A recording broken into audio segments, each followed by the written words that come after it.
Previously, under the spell of the Asmodeus curse, Princess Lewellyn succumbed to her desires, engaging in a physical connection with patron Ernell. In this intimate encounter, he promised to release her from the pain that haunted her. Now from here, seeing her exposed skin, Ernell compliments her, stating that she is genuinely beautiful. Referring to her as a delicate creature, he whispers that even God would appreciate her beauty. These flattering words cause her to blush, and Ernell's close presence above herself quickens her heartbeat. He leans further and embraces her with a passionate kiss. Feeling his continuous kisses on her whole body, she ponders how and why she cannot control herself. Trembling, she requests Ernell, saying please, and asks him to stop his actions. Noting the word stop, he states that he needs to prepare her a bit more so that he can end her misery. Realizing her situation, she contemplates why she is engaging with a man whom she barely even knows. Moreover, the man before her is a priest. She mutters to herself, wishing to lose her mind just like the first time she engaged in these activities.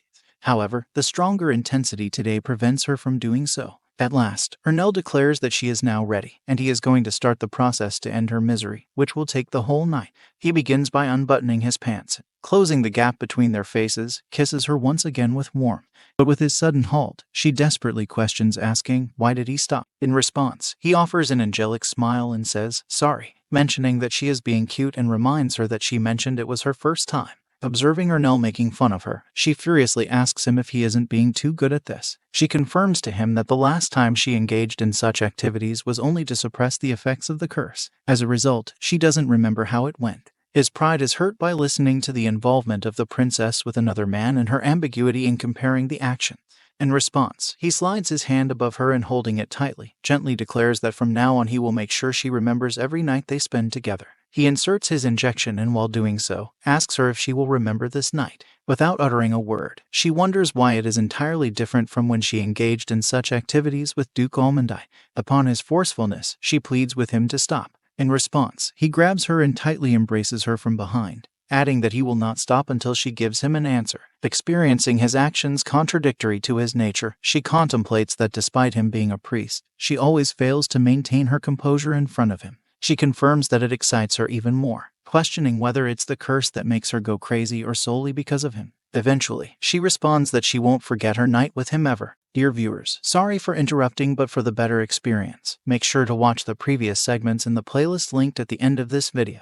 And if you're loving the content, help us reach 1,000 subscribers by hitting that subscribe button. Now, let's get back to the intriguing story. As her misery mitigates, she falls asleep, leaving Ernell to take care of her body. And as he gently wipes the sweat from her face, a male servant knocks, and as he begins to enter, Ernell orders him to deliver the message without entering the room. Complying with his words, the servant directly asks if Ernell once again slept with a woman as soon as he arrived in this kingdom.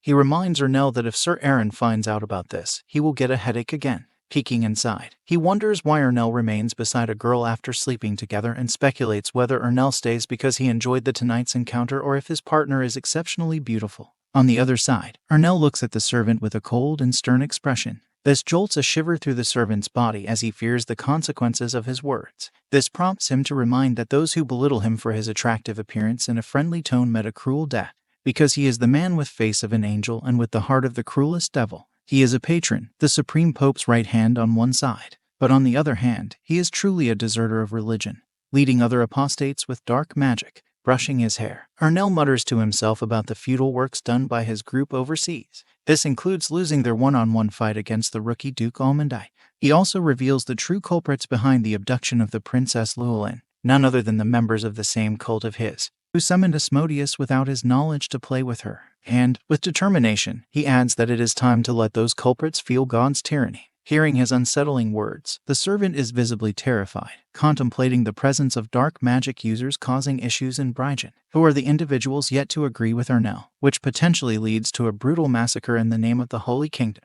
Plus, the sole reason why he is in Brygen is to punish those dark magic users. Further, noticing the servant lost in his thoughts, Ernell interrupts by instructing him to bring some clothes and also orders to bring pajamas for the princess, who wakes up from her sleep due to their conversations. The servant is left in astonishment as he witnesses Ernell's sudden shift from discussing a massacre to displaying a genuine angelic expression. Who was talking about a massacre a second ago? And, as he leaves, he mutters to himself about what will unfold during the bloody massacre, which sends shivers down his spine just thinking about it.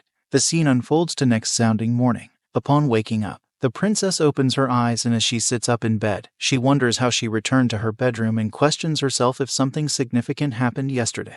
With a hand brushing through her hair, she mumbles, trying to convince herself that everything she experienced last night was just a dream, and reassures herself that the intense heat from the curse has subsided. Eventually, she realizes that the clothes she's wearing are not hers and assumes that Ernell probably prepared them for her. Plus, the marks on her are also a result of his actions. She criticizes herself, reflecting on the fact that she slept with another guy again and feels like a promiscuous woman at the moment, asking herself if there was at least something okay that happened to her, because even her partner this time was Ernell, who has the most to lose if a scandal like this breaks out. But wait, why isn't she worried about the Duke, who has many things to lose if he's involved in a scandal too? Really, what the heck? She wonders if Ernell lied about being the Supreme Pope's child to sleep with her, or if his intention was truly to relieve her curse. Abruptly, she dismisses her doubts, and as she replays the events of the previous night in her mind, she blushingly acknowledges that it wasn't too bad. But why isn't she experiencing guilt or shame this time? Unlike the previous occasion when she contemplated that she will sleep next time only with her future spouse. Even if her encounter with Ernell was solely for the purpose of mitigating the curse, it feels strange that it was enjoyable. Was she truly this promiscuous? If so, she should at least have someone to confide in about the contents of her heart. The scene shifts back to a palace lawn adorned with beautiful roses, where Ernell and Princess Lewellyn are having breakfast.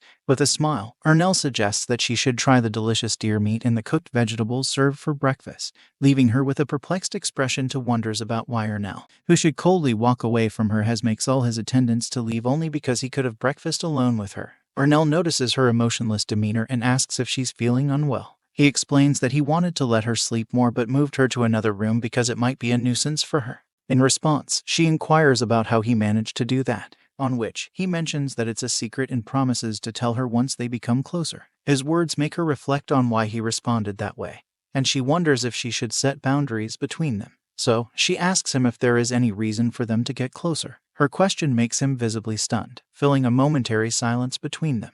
But out of nowhere, he laughs with innocence, stating that there are plenty of reasons to confirm her, and didn't she mention that she was planning to join the monastery? She dismisses his assumptions, stating that indeed they will be seeing each other often, and they might get closer, but not in the sense of physical intimacy between them, and clarifies that her actions were prompted by the curse. Therefore, she visited today to apologize specifically for the events of the previous day. With a furious gaze, she emphasizes that he needs to understand her situation and warns him not to assume any special relationship between them just because of their single night together. Upon realizing that she said too much, she turns her gaze away from him, and at the other side, there is sudden change in the behavior of him. His amethyst eyes turns into a hollow gaze, accompanied by a cold and piercing expression. He informs her that she is hurt all over, causing her concern, and abruptly stands up from his chair. As he moves closer to the bed of roses, he acknowledges that he understands her hesitation to trust others, considering the harsh treatment she has endured in Brighton, but informs her that she still doesn't know about the kindness and courtesy that exist in this world, which could offer her help.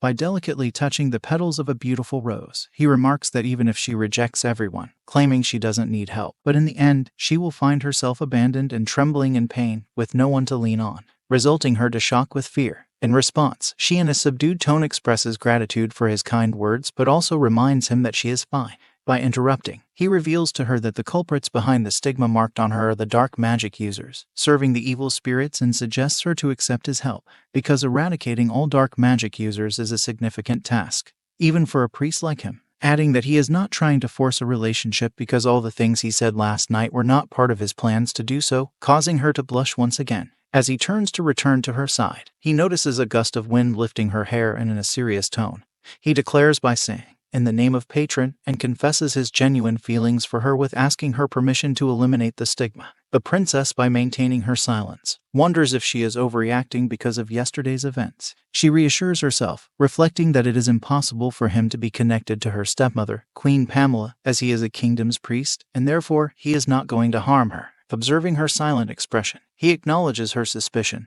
understanding that his sudden request for assistance might be causing doubts. However, he reassures her, emphasizing that he will never betray her and won't make any other demands. Yet, she questions him about why he is doing this, at which he envisions her residence and mentions that he has been curious about her ever since. However, she glares at him with anger and questions if it not because he liked it when he slept with her. Upon hearing her words, Ernell abruptly laughs and suggests that they can also assume it in that way also. As we wrap up today's segment, Thank you for being with us until the very end. I'll be sharing fresh videos of this manga and exciting new series every weekend. Your support is invaluable, so please subscribe and hit the notification bell to stay updated. Your encouragement keeps the channel thriving, and I appreciate it immensely. Until next time, take care and goodbye.